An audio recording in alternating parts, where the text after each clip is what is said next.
Guys আমরা এখন কলেজে আছি, ঠিক আছে। এই যে প্রশান্ত, কৌশিক, মন্তোষ, মনোরঞ্জন সবাই এখন আমরা কলেজে আসছি।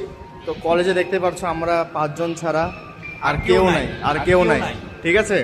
তো এই ভিডিওটা বানানোর একটাই উদ্দেশ্য যে আমাদের তো এটা লাস্ট ইয়ার, আমাদের কিছুদিন পর আমরা আর কলেজে আসবো না, আমাদের গ্র্যাজুয়েশন কমপ্লিট হয়ে যাবে। তো এই ভিডিওটা স্মৃতি হয়ে থাকবে যে আমরা এতজনের সাথে একসাথে আসতাম কলেজে। আর এই যে মন্তোষ, এ বডি বানায়, জিম করে। আমার বন্ধু কিন্তু জিম করে ভাই, আমার বন্ধু জিম করে, ঠিক আছে। এই যে এগুলা সব প্যাক আছে, এগুলা প্যাক। তোর তোর তোর ফেস রিভিলটা কর। যাই হোক, ওর ফেস দেখাতে চাচ্ছে না। আর এই যে এখানে আছে হচ্ছে মনোরঞ্জন, বসে গেম খেলছে, ঠিক আছে। এখানে কৌশিক আছে, আর এখানে প্রশান্ত, এই যেটা হচ্ছে মডেল। এর পোশাক আশাক দেখে মনে হচ্ছে মডেল, ঠিক আছে। তো আমরা এখন